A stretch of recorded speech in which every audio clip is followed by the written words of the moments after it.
Welcome to the Loadout Podcast with Aaron Perlett.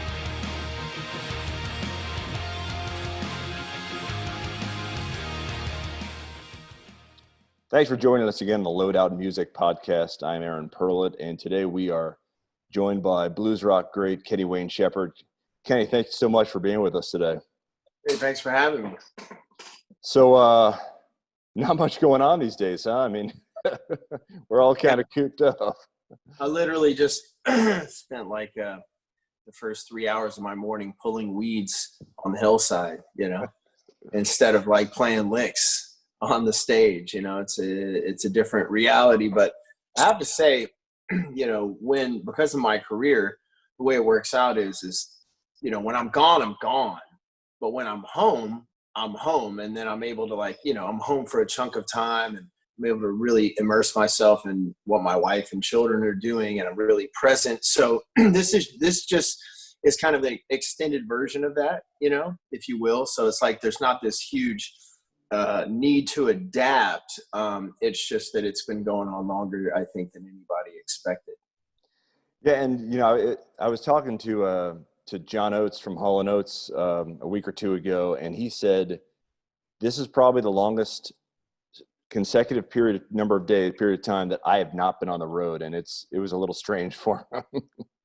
Yeah, I mean, for me, it's not so much, because like I said, especially our touring cycle, we usually wrap up for the year around Thanksgiving or right at the beginning of December, and then we'll usually, for the most part, we'll have December, January, February off. So I can be home for like 3 months at a time, and that's fine. But I think the really weird thing is the idea that of not being allowed to go back to work, like being told you can't do your job, and not only can you not do it, but we can't even tell you when you will be able to do it and at what capacity you'll be able to do it. And it's kind of weird, the unknown. It's certainly for anybody who is unfamiliar with the feeling and the concept of powerlessness, this entire experience has certainly been like a baptism by fire for a lot of people, because we're completely powerless over the situation. And you've got quite a herd at home, from what I gather, in terms of kids.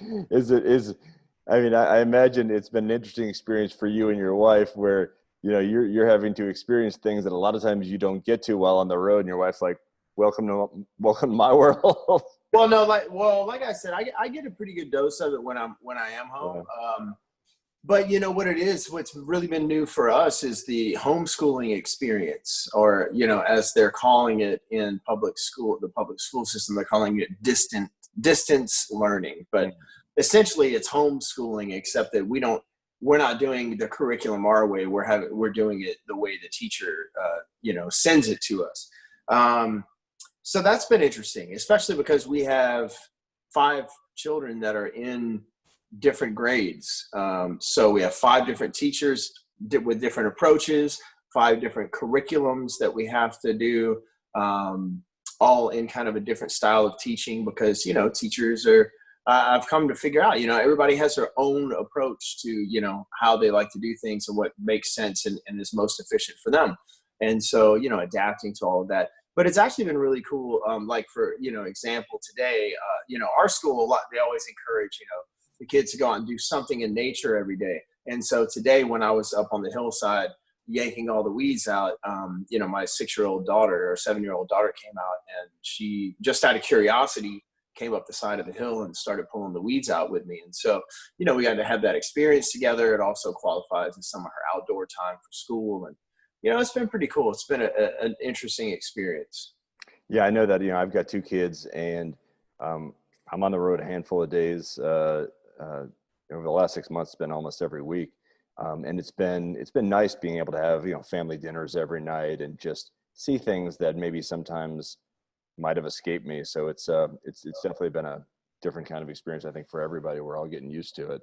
Mm-hmm. But I also think a lot of us are getting a little cabin fever and ready to get out and get back to whatever our new normal is going to be, which is pretty interesting.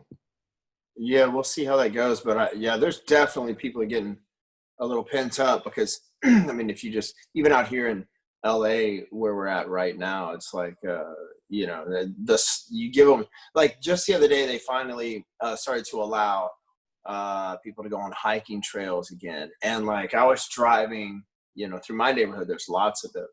And every single parking lot and every single turnout that was available was packed with cars. And I mean, you would never see it like that on a normal day 3 months ago. There'd be people out, but it wouldn't be jam packed. It's just because people are just, I think they're dying to get out of their houses and get out and do something, you know? So yeah, we'll see what happens. I'm curious to find out.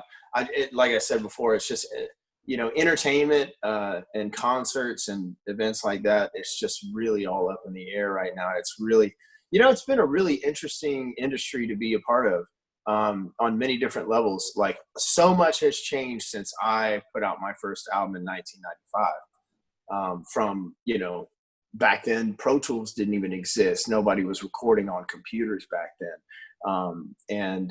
Radio was like the driving force behind breaking artists and all of those things. And, you know, an artist that does the kind of music that I do could still put out a record, and if it was successful, you could sell 1 million copies, you know, and then downloads and Napster and all that stuff. And, you know, just like the reduction in album sales and then now the streaming and just the way things have changed like so dramatically over the years. And then now you have this is another pivotal point where it's like, what kind of permanent effect is this going to have on our industry? And it's been just pretty interesting to observe over the past almost 30 years, all the things that the music industry in particular has been through. It's been pretty remarkable. I mean, technology has created this kind of ADHD culture, and because we can't pay attention to any one source of messaging for any particular point of time, because we've got things flying at us all the time. And, you know, you mentioned Napster, and Napster was kind of like the tipping point for really what changed the record industry, or really began at what is now things like iTunes and Spotify. And even, you know, I was looking at some data the other day, it's about a year old, but it said that more people are getting their music on YouTube than anywhere else combined today, which I thought was really fascinating. But, you know, you bring up, you started your career at such an early age. I mean, you were, what, like 16, 15 when you got first signed to a record deal, because you had played on the stage with Brian Lee in Shreveport, I believe, or I know that's where you grew up. But, you know, talk about how you first got into music. Well, my dad was a disc jockey on the radio and general manager and program director of several different radio stations over my childhood. And so I grew up around radio stations. I grew up around music 24/7. I grew up going to every concert that came through town. I grew up getting to meet some of the biggest names in the music industry, you know, getting to go backstage because the radio guys always get backstage passes and get to meet the band and stuff. So, you know, I was surrounded by it. I don't think anybody realized to what degree I was absorbing all of that, you know. But yeah, I was really drawn to guitar in particular. I was drawn to music, but really kind of focused on guitar. Got my first little toy guitar when I was like 4 years old, and little acoustic with nylon strings, and you could play notes on it. But didn't get my first real electric guitar until I was 7. A few months after I met Stevie Ray Vaughan for the first time. And that was like a real changing point for me, because just watching him play, I was just in awe of the power and the emotion that he put forth through his instrument. And that really inspired me to want to like get a guitar. It's like all I wanted to do was get my hands on a guitar and learn how to like play with that fire and passion that he had. And so that kind of began my journey of practicing for the love of the instrument. And then, you know, by the time I was 13 years old, I got on stage with Brian Lee, who was a blind blues guitar player and singer that had a residency down in New Orleans on Bourbon Street. He was there, you know, he was like a regular band at the old Absinthe House Bar. We'd go down and see him play. And it just so happened, you know, I carried a guitar with me everywhere I went. And so just one night it worked out that I got to get up and sit in with him. That was my first time on stage. And I was really nervous and I was really shy. And I remember thinking to myself, you know, this is either going to go really well or it's going to be really horrible and I'm never going to do this again. And thankfully it went really well. And I got like standing ovations and I was only supposed to play like 2 songs. And And as I was trying to get off the stage after the second song, he stopped me and he wouldn't let me get off the stage. And I played until like 3 or 4 o'clock in the morning with him. And it was great. It was like my first experience. It actually gave me the confidence to move forward, where I was like, hey man, you know, I didn't get booed off the stage. I didn't like freeze up. Like, I had a great time. Maybe I can actually do something with this. And it was pretty quick after that. It was like, you know, I did my first recordings and my demos when I was 14 years old. I put my band together when I was 15 years old, and I signed my record deal by the age of 16. And Irving Azoff played a role in kind of your ascent into the music industry, right? Yeah, he signed me personally. So word had gotten back, like word was kind of spreading, you know, which is how it was back then. You know, you would put a band together and just start playing gigs, and this organic buzz would kind of start to spread and eventually get around to somebody at a record company. Where today it's, you know, YouTube, you know, how many views something can go viral, and then you're on their radar. Or like, you know, you go onto a show like The Voice or American Idol and you get a big break that way. And none of that stuff. What was it? There was a show back then, a talent show. I can't remember the name of it. It just flashed in my mind. But like, that was the extent of it, whatever that talent show was. But anyway, so organically, you know, this buzz kind of got started and made its way out to California. And Irving heard about, you know, this teenage kid from Louisiana that was playing the blues, and he sent an A&R guy, very well respected and really talented A&R guy, Jeff Aldrich, to come see one of my shows. He reported back to Irving. The next thing you know, Irving was flying me and my dad to Atlanta, Georgia, to come have lunch with him and talk about signing with his record label. And you know, for people that really don't know the inside out of the music industry, Irving Azoff is one of the most influential people in the music industry over the last 50 years or so. So, you know, when he personally comes and signs you, that I think it says a lot about you and what he thought of your talent. Yeah, absolutely. You know, and my dad representing me thought, you know, this is how it, you know, this is what made him feel comfortable. Allowing his son to enter into a recording contract was the fact that the president of that label, Giant Records at the time, was the one signing me to the deal. So he felt that there was more of a vested and personal interest in me as an artist being, you know, I mean, he was my dad and he was looking out for me. And that's what helped make him feel comfortable. And then you were one of those guys that had immediate success. I mean, your first album, Ledbetter Heights, and then the second album, Trouble Is, which was the longest. It was on the, I believe, the Billboard blues charts for the longest of any blues album in history. Right. When you start off with that kind of success, is it like, you know, winning the Super Bowl as a rookie quarterback, and you're wondering, could you spent your entire career building up to those points, writing that music, and then all of a sudden your record label's looking at you like, hey dude, it's time to write some more shit so we can produce some more albums. That must be especially for a young guy who was in his late teens at the time after those 2 albums were out, that must have been really scary to a degree. Well, I think I was kind of naive to a degree, because like, I remember, I mean, look, I was recording my first album the last 3 months of my senior year in high school. And like, all I knew was there was no guarantees about anything, but I just knew that there was a guy who had a record company in Los Angeles who was a really powerful guy that was paying for me to go in the studio and make an album. And he told me, he said, you make whatever album you want, just go in there and make, you know, a Kenny Wayne Shepherd album. He said, I don't care what it is. He said it could even be an all instrumental album. He would have been fine with that, which that's not the album I wanted to make. Yeah. Because I grew up around the radio station, and so I grew up around songs with melodies and choruses and, you know, storytelling, and that's the kind of music I wanted to create. So anyways, all I knew was I had this opportunity to make a record. I had a lot of things that really I felt might have actually have been working against me. I mean, you know, I was a teenager, so I was a kid doing a kind of music that most people feel is, you know, reserved for older people. And you know, you have to have this experience. You know, you can't play the blues authentically without first having all this experience to draw from. And so there was that. And then, you know, he just lost Stevie Ray Vaughan like 5 years prior. And literally the whole guitar world, the music world, but in particular the blues world, was still reeling from the death of Stevie Ray Vaughan. And he was such a big influence on me. I mean, you can hear that his influence in my music. So then there was that, you know, it's like, are people going to be willing to hear what I have to offer? There's going to be inevitable comparisons, you know, how's that going to go over?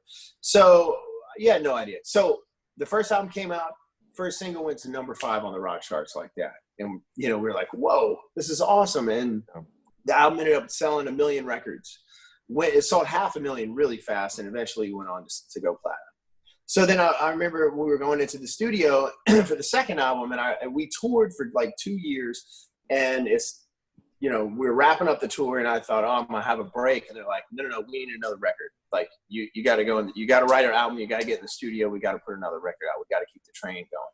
And I'm like, okay. So I started writing the record, and I didn't even think about any of this stuff until I was doing an interview, and some guy asked me if I felt nervous about doing a second record, and would it, and was I feeling the pressure of the sophomore slump? And I'm like, what the hell is that? Like, and he goes, oh, well, that's where, like, you know, bands that are really successful with their first records, they go into the studio to make their follow-up album, and it never does, you know, as well as the first one. And then they kind of disappear after that. And I had no idea what he was talking about until he said that. And then I was like, huh. But, you know, what I did is I thought to myself, look, I got this far by just going in, following my instincts, writing the music I felt inspired to write, and making the music that I felt inspired to make. And that got me here. So I'm going to keep running with that. And that's what I did for the second record. And then the second album came out and did even better than the first. And I think having that kind of success, and the third album did not as well as the second, but did really well as well too. It's probably platinum by now as well. So, you know, I think that is what created this foundation, you know, that has allowed me this career now that's been going on for, you know, almost 30 years. Yeah. And of course that second album had Blue on Black, which has kind of become your signature song.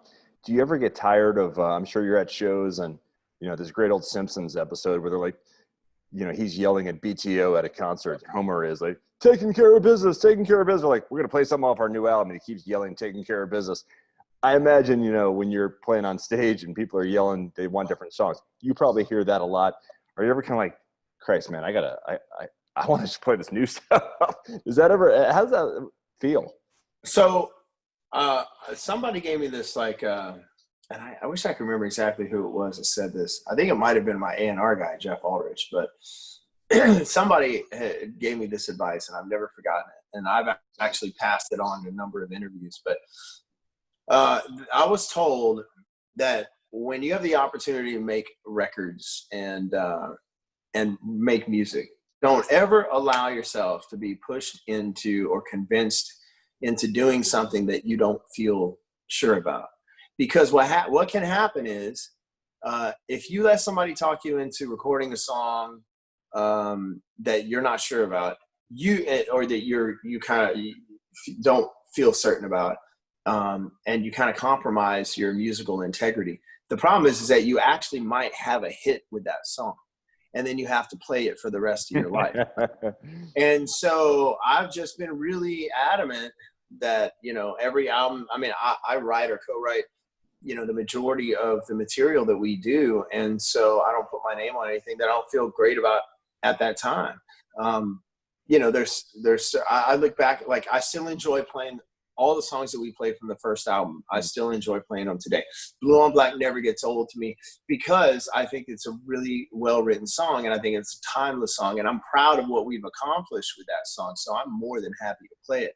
But I've really tried to write songs that I enjoy playing as a musician, so that I don't dread having to play them on stage. So I've never struggled with that. I've never been like, oh gosh, we got to play this song again. And we change up the set list.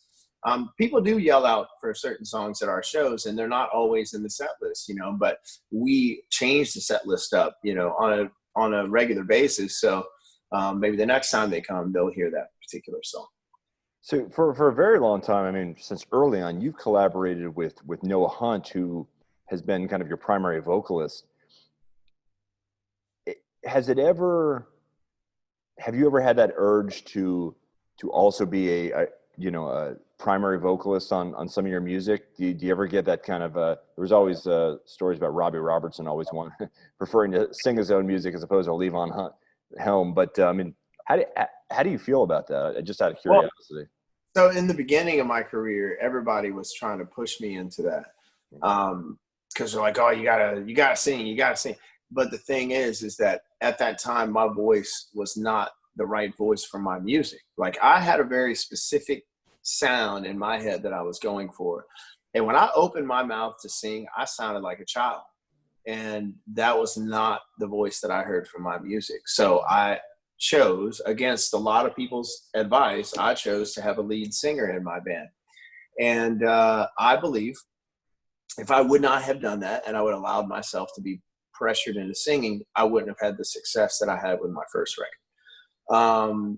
Then by the time we had the first lead singer in the band, and I parted ways after the end of that first tour, we started looking for another lead singer because I still didn't feel comfortable doing it myself. And that's when we found Noah.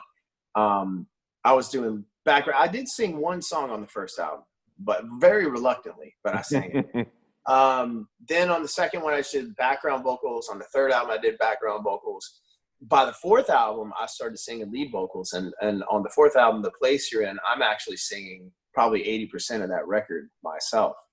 And then from that point forward, I have sung lead vocals to varying degrees. And so now it's kind of evolved into this almost a 50-50 kind of thing. On the most recent albums, Noah sings about half, I sing about half, and then we support each other.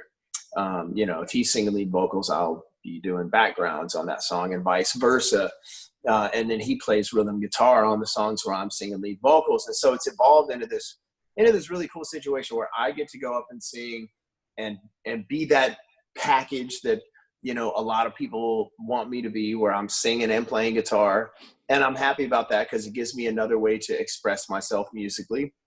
But I also still have Noah in the band, and he's one of the greatest singers in our genre, in rock and blues, in my opinion. And that allows me to let him do his thing, and then I can just focus on playing guitar, which I love to do as well.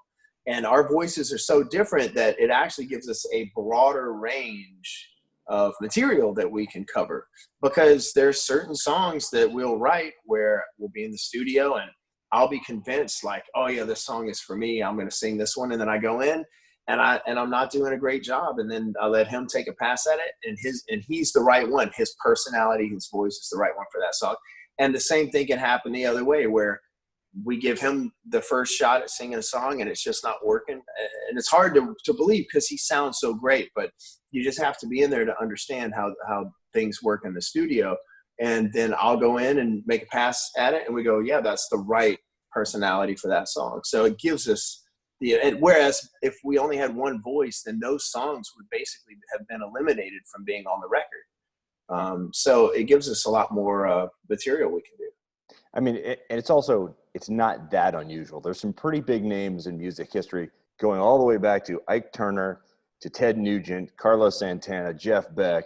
I mean, it's not that unusual for maybe the guy who's got his name on the band who is the son of Van Halen. It was funny, man. There was early on in my career, a lot of these late night talk show, the people that booked some of the late night talk shows would be like, I just don't get it. He's a guitar player. It's his name, but he doesn't sing. I don't get it. They'd be like, okay, so you don't get Santana, you don't get Van Halen, you don't get Jeff Beck. Like, this is not unprecedented, but whatever. Everybody has an opinion. Yeah, I want to take a quick veer off into a project you did, I believe, in 2013 with Stephen Stills. It was called The Rides. Talk a little bit about that, because I don't think a lot of people are that know you are necessarily familiar with that. Right. Well, it was, it's a side project for us, and Stephen wanted to do a blues record, and him and Barry Goldberg got hooked up to write some songs, and they kind of, formed this duo together, and then they felt that there was a missing element and maybe they needed a third member of the band, primary member, and they started tossing around names and ideas, and my name came up, and I got a phone call. And I had known Steven from we actually went to several football games together to go see the Indianapolis Colts play football because we're both friends with the owner of the team, Jim Irsay. So, and we had jammed together at some of Jim's parties before. But what was funny was when my name came up in the meeting, Steven didn't realize that I was the same guy that from the football games. Because when we met at the football games, I would just say, hey, my name's Kenny. You know, I don't go around always introducing myself as Kenny Wayne Shepherd to everybody. So at first, when they first reached out to me, he didn't realize that Kenny Wayne Shepherd was also the Kenny guy from the jams at the Colts games. But anyway, it was cool. So we had this history together, and we went in, we started writing songs, and the thing evolved into a really cool project. You know, that's another situation where I thought I was maybe going to sing like one or two songs at the most on that record. And Steven was adamant that I sing more. And then that became a band where it was like 50-50. He would sing half the record. I would sing half the record. On the tours that we did, you know, I was singing half the show every night. And it was really cool. And he was really supportive of me and my singing and stuff. And he's really a big reason why in recent years that I've stepped up and been singing even more and feel like my voice, I've gotten more comfortable with it, and I've gotten, better with my approach to singing because of working with Steven. So we did, first album, we did a tour, then we did a second album, we did a tour. We've done like 3 tours, 2 albums, and we've been discussing going in and making a third album. But, right now, everything's up in the air. Do you think that people don't appreciate Steven's musicianship? A lot of people that really know music think he is one of the better guitarists, and it kind of falls by the wayside a lot of times. But yeah, but I think most people that know music are very aware of Steven's talents. I think if you want, if you're looking at the magazine headlines that, whatever's going to sell magazines or what, you may not see his name plastered across the top of the guitar magazine nowadays, but every single time, and he has reminded me of this on more than one occasion, that, he is consistently ranked very high in the top 100 guitar players of all time. That Rolling Stone, and I have never made the list, not one time. And so, no matter how underrated some people may think Steven is, I think he's been pretty well recognized for his immense talents. Talking about people of his ilk and era, I often go back to people that really were at their absolute prime in kind of late 60s into the mid 70s that to me really kind of kept the blues genre going.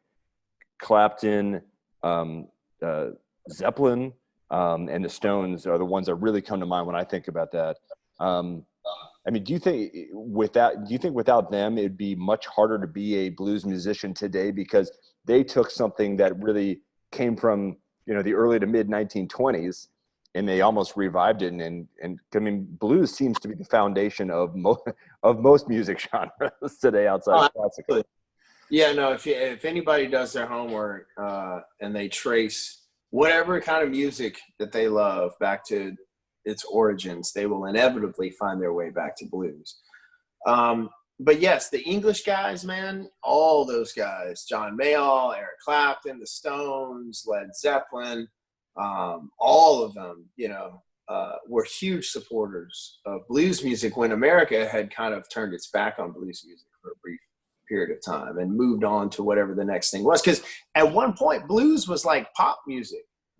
Blues was the popular music of its day. And so, the trend had moved on to something else, and these blues musicians were not being supported and given the recognition and love that they deserved. And they found an audience over there in Europe, in the UK, and some of the biggest stars and the biggest names in rock and roll that were just just making names for themselves, including the Beatles, were all fans of these American blues artists and gave them a tremendous amount of support and helped create a resurgence around the world in interest in these artists and the genre itself. And the music that they created that was inspired by blues is kind of what is, yes, it has helped kind of create what we call now, contemporary blues or blues rock, where people like myself take blues music and mix it with rock and kind of create this middle ground between the two genres. Do you find that today, even now, there's the greater appreciation for what you're doing in Europe than there is in the U.S.?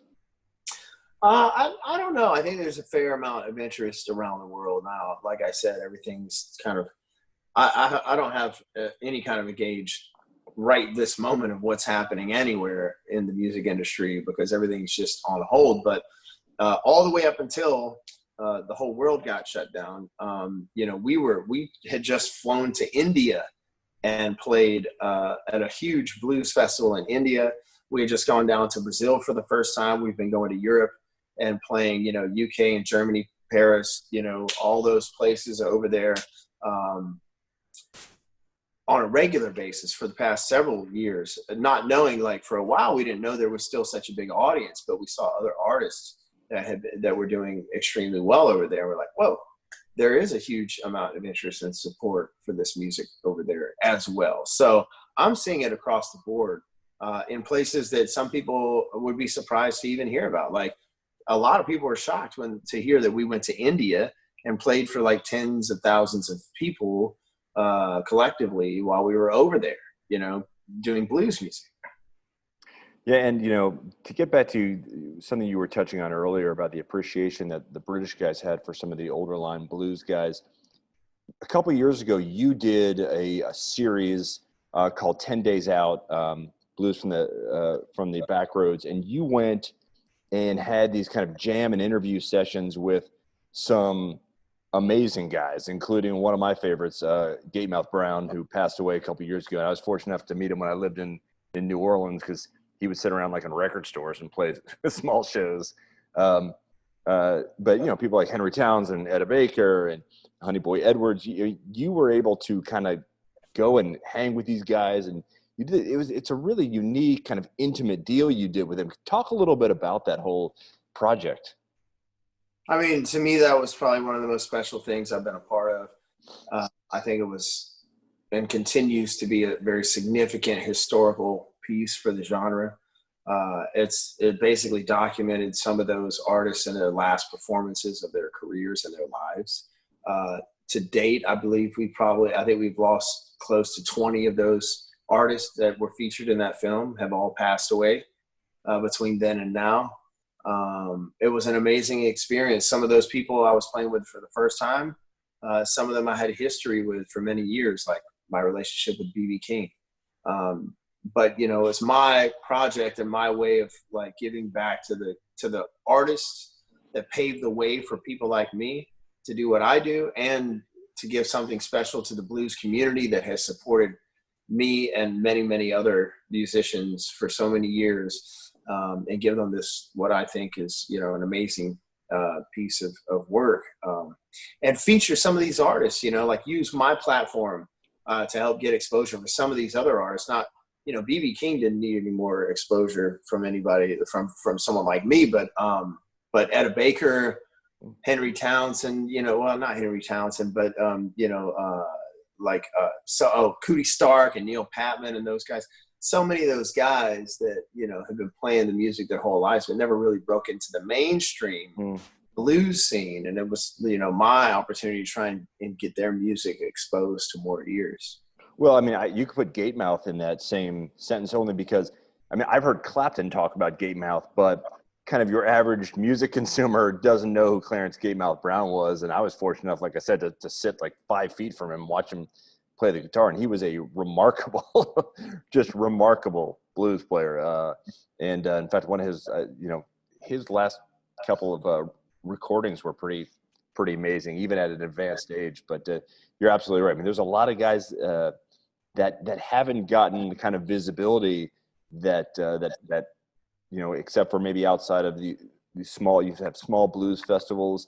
And we record this from the Gaslight in St. Louis, where we have the National Blues Museum.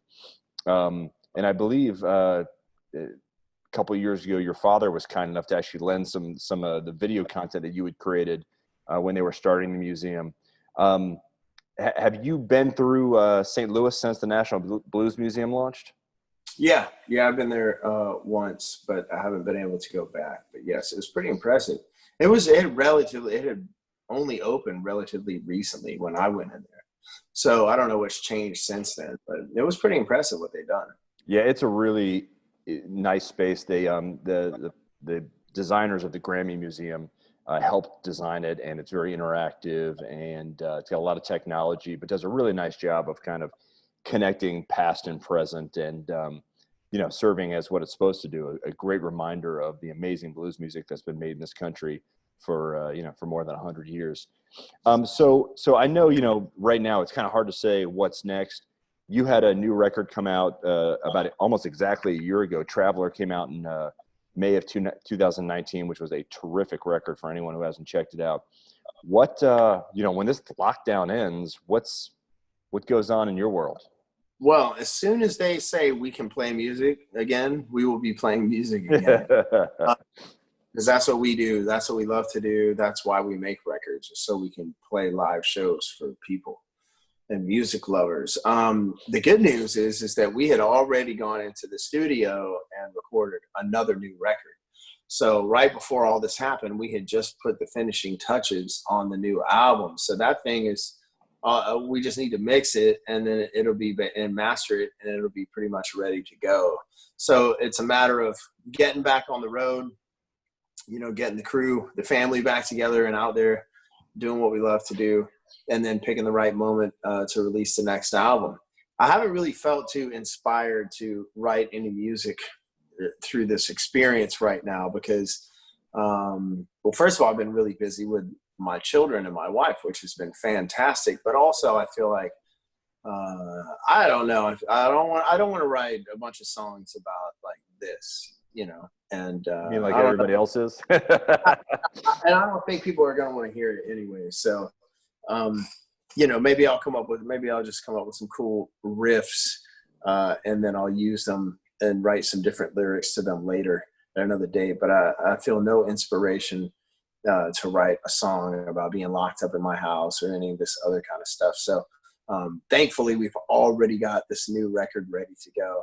It has nothing to do with isolating or any of that stuff, but there's a lot of great music on it.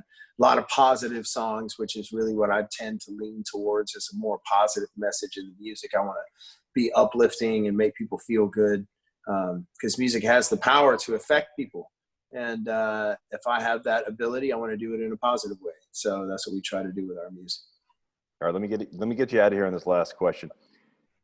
Name a couple artists that it might surprise people to know that inspire you musically. Obviously, you mentioned Stevie Ray Vaughan. I know he was a huge driver in your career, but I've heard Sturgill Simpson talk about Frank Ocean, being really into Frank Ocean. I think that's pretty surprising. But are there people either present or past that really you're like, these guys got it going on? I'm not that surprising when it comes to that. I'm kind of always been an open book, and my influences have always been pretty apparent. I think, I don't know, maybe the most, I don't even think it would be surprising, but outside of blues music, James Brown is probably the biggest musical influence that I have, just because rhythmically his music and his phrasing, and, I played with him several times, but we listened to so much James Brown music growing up when I was a kid and going to see him, and my dad knew him very well. And I think I owe probably a huge amount of my timing and my ability to play in time and weave in and out of time and lay back in the pocket and all those kinds of things. I think I owe probably 90% of my abilities to do that to him and his music. I got to see him play, I think it was maybe 8 months before he passed away. And I'll tell you what, for an old brother, that dude could still move his feet. And it was remarkable, man. It was, that's Yeah, and you're right. You know, if you think about some of his music, also where it comes from historically, you know, that the rhythms that are in that probably isn't all that surprising when you put two and two together. So, Right. all right, Kenny Wayne Shepherd, thank you so much for being a loadout. Really appreciate having you, and thanks for everyone for tuning in. You can always find us at loadoutmusic.com. Thanks to the Gaslight here in St. Louis, and appreciate having you, man. Hey, thanks, man. Thank you.